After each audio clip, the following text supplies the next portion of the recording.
കടുത്ത മതമൗലിക നിലപാടുകൾ ഉയർത്തിപ്പിടിക്കുന്നതിന്റെ ഭാഗമായി ഒരു നീണ്ടകാലം വോട്ട് ചെയ്യാനോ സർക്കാർ ജോലി സ്വീകരിക്കാനോ ഒന്നും സന്നദ്ധമാകാതെ മതരാഷ്ട്ര നിർമ്മിതിക്ക് വേണ്ടി സമർപ്പിത ജീവിതം നയിച്ചവരായിരുന്നു ജമാഅത്തെ ഇസ്ലാമി. പിന്നീട് അതിലൊക്കെ കുറെ മാറ്റം വന്നു, വോട്ട് ചെയ്യാൻ ആരംഭിച്ചു. ആ ഘട്ടത്തിൽ തീർത്തും അരാഷ്ട്രീയമായ കാഴ്ചപ്പാടാണ് മുന്നോട്ട് വെച്ചത്. ഒരു നീണ്ടകാലം ജമാഅത്തെ ഇസ്ലാമിയുടെ നിലപാട് സ്ഥാനാർത്ഥിയെ നോക്കി വോട്ട് ചെയ്യും എന്നതായിരുന്നു. ചിലപ്പോൾ ഏതാനും ഇടതുപക്ഷ സ്ഥാനാർത്ഥികൾക്കൊന്ന് വോട്ടൊക്കെ കിട്ടിയിട്ടുണ്ടാവും. പക്ഷെ അവരുടെ നിലപാടതാണ്, സ്ഥാനാർത്ഥിയെ നോക്കി ചെയ്യും. അതായിരുന്നു നിലപാട്. അത്ര വിചിത്രമായ നിലപാടുകളുടെ പേരിൽ അവർ പരിഹസിക്കപ്പെട്ടിട്ടുണ്ട്. പിന്നീട് അവർ ഒരു രാഷ്ട്രീയ പാർട്ടി തന്നെ രൂപീകരിച്ചു. കഴിഞ്ഞ അസംബ്ലി തെരഞ്ഞെടുപ്പിലും പാർലമെന്റ് തെരഞ്ഞെടുപ്പിലും ആ രാഷ്ട്രീയ പാർട്ടി പൂർണ്ണമായും UDF-ന് പിന്തുണ കൊടുത്തു. ഇപ്പൊ UDF-ലെ ഒരു ഘടകകക്ഷിയാക്കാൻ അപേക്ഷ കൊടുത്ത് കാത്തിരിക്കുന്നതായിട്ടാണ് നമുക്ക് മനസ്സിലാക്കാൻ കഴിയുന്നത്. അവരെ ഒരു അസോസിയേറ്റ് ഘടകകക്ഷിയായെങ്കിലും പരിഗണിക്കണം എന്നാണ് അവരുടെ ആവശ്യം. അത് UDF ഇപ്പോൾ പരിഗണിക്കുന്നു എന്നാണ് കേൾക്കുന്നത്. അസോസിയേറ്റ് ഘടകകക്ഷി എന്ന് പറഞ്ഞാൽ മറ്റ് ഘടകകക്ഷികളുടെ ഒപ്പം ഇരുന്ന് ഊണ് കൊടുക്കൂല. അത് കഴിഞ്ഞിട്ട് പ്രത്യേകമായിട്ട് ചിലപ്പോൾ ഭക്ഷണം കൊടുക്കും. എന്നാലും വേണ്ടില്ല, ഞങ്ങളെ നിങ്ങൾ അങ്ങനെയെങ്കിലും പരിഗണിക്കണം എന്നാണ് ജമാഅത്തെ ഇസ്ലാമിയുടെ അപേക്ഷ. ആ അസോസിയേറ്റ് ഘടകകക്ഷിയായെങ്കിലും പരിഗണിച്ച് കിട്ടുന്നതിന് വേണ്ടി ഇപ്പോ ഒരു തുള്ളി പോലും വെള്ളം ചേർക്കാത്ത വർഗീയ നിലപാടുകൾ ഉയർത്തി മുസ്ലിം ന്യൂനപക്ഷത്തെയാകെ UDF-നോടൊപ്പം അണിനിരത്തി കൊടുത്തുകൊള്ളാം എന്നൊരു കരാർ ഏറ്റെടുത്തിരിക്കുകയാണ്. ആ കരാർ പാലിക്കുന്നതിന്റെ ഭാഗമായി SDPI ഉൾപ്പെടെയുള്ള ആളുകളെയും കൂടെ ചേർത്ത് മുസ്ലിം ലീഗിന്റെ തന്നെ രാഷ്ട്രീയ നേതൃത്വം കയ്യാളി നമ്മുടെ നാടിന്റെ ചരിത്രത്തില് കടുത്ത വർഗീയ ധ്രുവീകരണ പ്രചരണവുമായാണ് ഇപ്പോ ജമാഅത്തെ ഇസ്ലാമി മുന്നോട്ട് പോയിക്കൊണ്ടിരിക്കുന്നത്. അതിലേറ്റവും കൂടുതൽ ആഹ്ലാദിക്കുന്ന RSS ആണ്. RSSന്റെ ഹിംസോന്മുഖമായ മതരാഷ്ട്രവാദത്തിന്, വർഗീയ പ്രചാര വേലകൾക്ക് സാധൂകരണം കിട്ടുന്നത് ഇത്തരത്തിലുള്ള ജമാഅത്തെ വർഗീയ പ്രചരണം നടക്കുമ്പോഴാണ്. അങ്ങോട്ടും ഇങ്ങോട്ടും കാരണങ്ങളായി ചൂണ്ടിക്കാണിച്ചുകൊണ്ട് ശക്തിപ്പെടാൻ ശ്രമിക്കുന്ന ഇരു വർഗീയതകളുടെ ബലപരീക്ഷണമായി കേരളത്തിന്റെ തെരഞ്ഞെടുപ്പ് രാഷ്ട്രീയത്തെ മാറ്റാനാണ് ഇരു കൂട്ടരും ശ്രമിച്ചുകൊണ്ടിരിക്കുന്നത്. ആ ഹീനമായ പരീക്ഷണത്തിൽ വിശ്വാസം അർപ്പിക്കുകയാണ് കേരളത്തിലെ വലതുപക്ഷം, കേരളത്തിലെ UDF. കേരളത്തിൽ ഒരു ദശാബ്ദത്തോളമായി പ്രതിപക്ഷത്തിരിക്കുകയാണ് UDF, കോൺഗ്രസിന്റെ ചരിത്രത്തിൽ ഇങ്ങനെ ഒരു കാലം ഉണ്ടായിട്ടില്ല. കേന്ദ്രത്തിലും കേരളത്തിലും അധികാരത്തിന് പുറത്ത് ഒരു ദശാബ്ദം. 2014 മുതൽ കേന്ദ്രത്തിൽ അധികാരമില്ല, 11 കൊല്ലമായി. 10ാം കൊല്ലത്തിലേക്ക് കടക്കുന്നു, കേരളത്തിൽ അധികാരമില്ല. കേന്ദ്രത്തിലും സംസ്ഥാനത്തും ഒരു ദശാബ്ദമായി രാഷ്ട്രീയാധികാരമില്ലാത്ത പാർട്ടി എന്ന നിലയിൽ നിൽക്കേണ്ടി വരുന്നത് ആദ്യമായാണ് കോൺഗ്രസ്. ചരിത്രത്തിൽ ഇന്നുവരെ ഇങ്ങനെ ഉണ്ടായിട്ടില്ല ഒരു അനുഭവം. ഇത് കോൺഗ്രസിന് താങ്ങാവുന്നതിലധികമാണ്, താങ്ങാൻ കഴിയില്ല. ഇപ്പോഴാണെങ്കിലോ ഒരു 3ാം ഊഴം കേരളത്തിൽ ഇടതുപക്ഷത്തിന് ലഭിച്ചേക്കും എന്ന് പൊതുവായി വിലയിരുത്തപ്പെടുന്നത് കോൺഗ്രസിന്റെ സമനില തെറ്റിക്കുകയാണ്. മുല്ലപ്പള്ളി വരെയുള്ള നേതാക്കന്മാർ പരസ്യമായി ഇത്തരത്തിലുള്ള അഭിപ്രായങ്ങൾ പ്രകടിപ്പിച്ചു കഴിഞ്ഞു. കഴിഞ്ഞ ദിവസം തിരുവനന്തപുരം DCC പ്രസിഡന്റിന്റെ ഫോൺ സംഭാഷണം പുറത്തു വന്നു. അതിലും അദ്ദേഹം പറയുന്നത് ഇടതുപക്ഷം തന്നെ വീണ്ടും ജയിക്കും, കോൺഗ്രസ് എടുക്കാച്ചരക്കായി മാറും, അതാണ് പ്രയോഗം. അങ്ങനെയാണ് അദ്ദേഹം പറയുന്നത്. അദ്ദേഹം രാജി എഴുതി വാങ്ങി. DCC പ്രസിഡന്റിനെ രാജിവെപ്പിച്ചെങ്കിലും പറഞ്ഞ കാര്യം പറഞ്ഞതായി നിൽക്കുകയല്ലേ.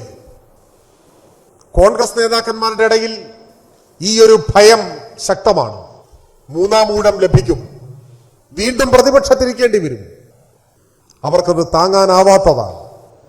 അധികാരമില്ലാതെ അരനിമിഷം തുടരാനാവാത്ത ദൗർബല്യം പൊതുവിൽ വലതുപക്ഷത്തിനുണ്ട്, പ്രത്യേകിച്ച് കോൺഗ്രസിനുണ്ട്.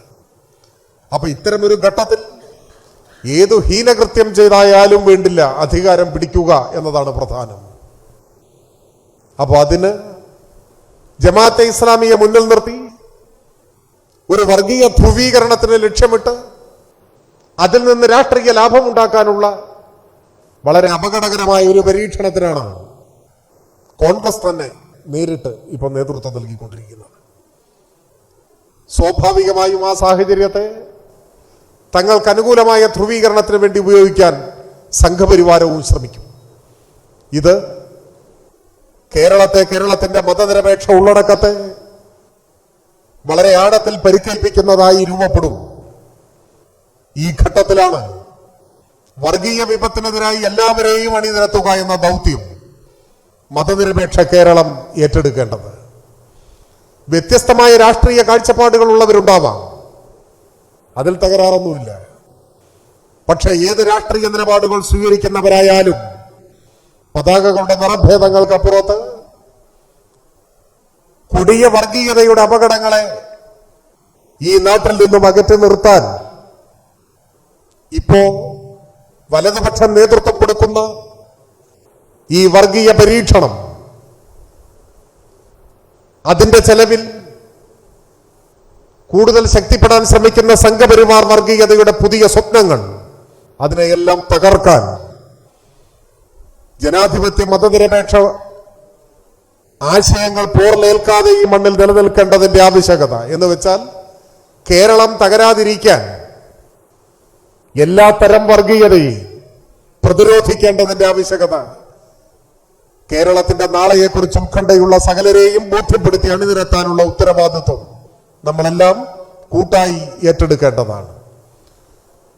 കേരളം തകരാതിരിക്കാൻ, കേരളം ഇനിയും നവകേരളം എന്ന ലക്ഷ്യത്തിലേക്ക് കൂടുതൽ ധീരമായി മുൻപോട്ട് പോകാൻ നമ്മുടെ രാജ്യത്ത് തന്നെ എല്ലാ വിഭാഗം മനുഷ്യർക്കും അഭിമാനത്തോടെ ജീവിക്കാൻ കഴിയുന്ന ഒരു നാടായി കേരളത്തെ നിലനിർത്താൻ എല്ലാത്തരം വർഗീയതയെയും നമ്മുടെ മണ്ണിൽ ചെറുത്തു തോൽപ്പിക്കേണ്ടതായിട്ടുണ്ട്.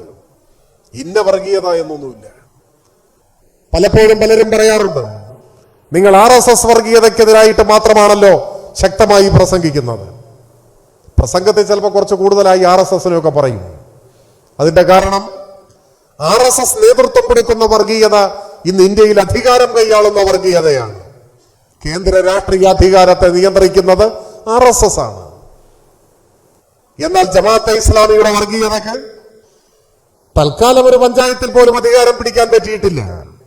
അതുകൊണ്ട് പൊതുവായ പ്രസംഗങ്ങളിലൊക്കെ കൂടുതൽ സമയമെടുത്ത് വിമർശിക്കുന്നതും തുറന്നു കാട്ടുന്നതും RSSനെ തന്നെയായിരിക്കും.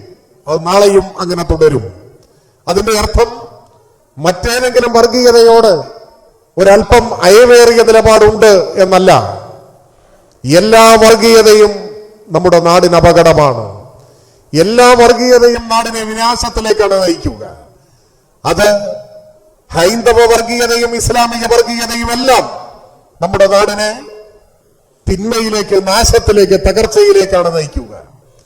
ഇന്നോളം ഈ ഭൂമിയിൽ ഉണ്ടായിട്ടുള്ള എല്ലാ വർഗീയതയും, ഒരുപക്ഷെ നാളെ പിറക്കാനിരിക്കുന്ന വർഗീയതയും ഈ നാടിന് അപകടമാണ് എന്ന് തിരിച്ചറിഞ്ഞുകൊണ്ട് ഏത് രൂപഭാവങ്ങളിൽ പ്രത്യക്ഷപ്പെട്ടാലും, ഏത് വർണ്ണത്തിൽ പ്രത്യക്ഷപ്പെട്ടാലും ആ വർഗീയതയെല്ലാം എതിർക്കുക എന്നതാണ് ഇടതുപക്ഷത്തിന്റെ രാഷ്ട്രീയം എന്ന കാര്യത്തിൽ ഒരു സംശയവുമില്ല.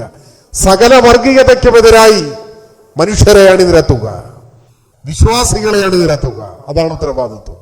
വിശ്വാസവും വർഗീയതയും തമ്മിലൊന്നും നേരിട്ടൊരു ബന്ധവുമില്ല. വർഗീയത എന്ന വാക്കിന് പലരും കൊടുത്തു കാണുന്ന ഒരു നിർവചനം രാഷ്ട്രീയ അധികാരം പിടിച്ചുപറ്റുന്നതിനായി മതവിശ്വാസത്തെ ഉപയോഗപ്പെടുത്തുകയാണ് വർഗീയത എന്നാണ്. അതുതന്നെയാണ് ഏറ്റവും ശരിയായ നിർവചനമെന്നാണ് തോന്നുന്നത്. അധികാരം പിടിച്ചുപറ്റാൻ മതത്തെ, വിശ്വാസത്തെ ഉപയോഗിക്കുക, അതാണ് വർഗീയത. അങ്ങനെ ഉപയോഗിക്കുന്നവർ വിശ്വാസികളായിക്കൊള്ളണം എന്നില്ല. ഇന്ത്യയിലെ വർഗീയതയുടെ ആദ്യകാല പഥികർ എന്ന് പലരും വിശേഷിപ്പിക്കുന്ന രണ്ട് വ്യക്തികളാണ്, ഒന്ന് സവർക്കറും മറ്റൊന്ന് മുഹമ്മദ് അലി ജിന്നയും. രണ്ടുപേരും വിശ്വാസികളായിരുന്നില്ല എന്നതാണ് വസ്തുത. രണ്ടുപേരും വിശ്വാസികളായിരുന്നില്ല. പക്ഷെ അവരാണ് രണ്ട് വിശ്വാസ സമൂഹത്തെ മറയാക്കി മതരാഷ്ട്രത്തിന് വേണ്ടിയുള്ള കരുക്കൾ നീക്കിയത്. അധികാരം പിടിച്ചെടുക്കാൻ, അധികാരം സ്ഥാപിക്കാനുള്ള ഒരു ഉപകരണം മാത്രമായിരുന്നു അവർക്ക് മതവും വിശ്വാസവും.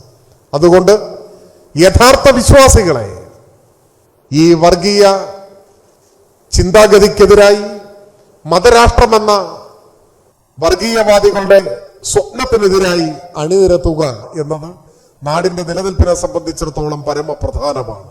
അതുകൊണ്ട് ഈ കാലത്തെ ഏറ്റവും പ്രധാനപ്പെട്ട, ഏറ്റവും വലിയ രാഷ്ട്രീയ ഉത്തരവാദിത്വം നമ്മുടെ മാത്രം ഉത്തരവാദിത്വമല്ല, കേരളം നാളെയും പുലരണം എന്നാഗ്രഹിക്കുന്നവരുടെ ഉത്തരവാദിത്വം. വ്യത്യസ്ത രാഷ്ട്രീയ നിലപാടുകളുടെ ഭാഗമായി നിൽക്കുന്നവരെങ്കിലും നമ്മുടെ നാട് അരക്ഷിതാവസ്ഥയിലായി കൂടാ, തകർന്നു പോയി കൂടാ എന്ന് ചിന്തിക്കുന്ന എല്ലാവരുടെയും ഉത്തരവാദിത്വം വർഗീയതയ്ക്കെതിരായി മതനിരപേക്ഷ ആശയങ്ങളെ ശക്തിപ്പെടുത്തുക എന്നതാണ്. വർഗീയതയ്ക്കെതിരായി നിലപാട് സ്വീകരിക്കുന്നവർക്ക് ഇന്ന് കേരളത്തിൽ UDF നേതൃത്വം കൊടുക്കുന്ന വിപൽക്കരമായ പരീക്ഷണങ്ങളെയും ഒപ്പം കേന്ദ്ര രാഷ്ട്രീയ അധികാരത്തിന്റെ പിൻബലത്തിൽ സമൂഹത്തെ വർഗീയവൽക്കരിക്കാൻ ശ്രമിക്കുന്ന സംഘപരിവാരത്തിന്റെ നീക്കങ്ങളെയും ഒരേ സമയം എതിർക്കേണ്ട ഉത്തരവാദിത്വമുണ്ട്. ആ ഉത്തരവാദിത്വം ഏറ്റെടുക്കാൻ എല്ലാവരും കൂടുതൽ വീര്യത്തോടെ രംഗത്തിറങ്ങേണ്ട ഒരു കാലമാണിത് എന്ന് സൂചിപ്പിച്ചുകൊണ്ട് ഞാൻ എൻ്റെ എളിയ വാക്കുകൾ അവസാനിപ്പിക്കുന്നു. ഈ സെമിനാർ ഔപചാരികമായി ഉദ്ഘാടനം ചെയ്യുന്നതായി അറിയിക്കുന്നു. അഭിവാദനം.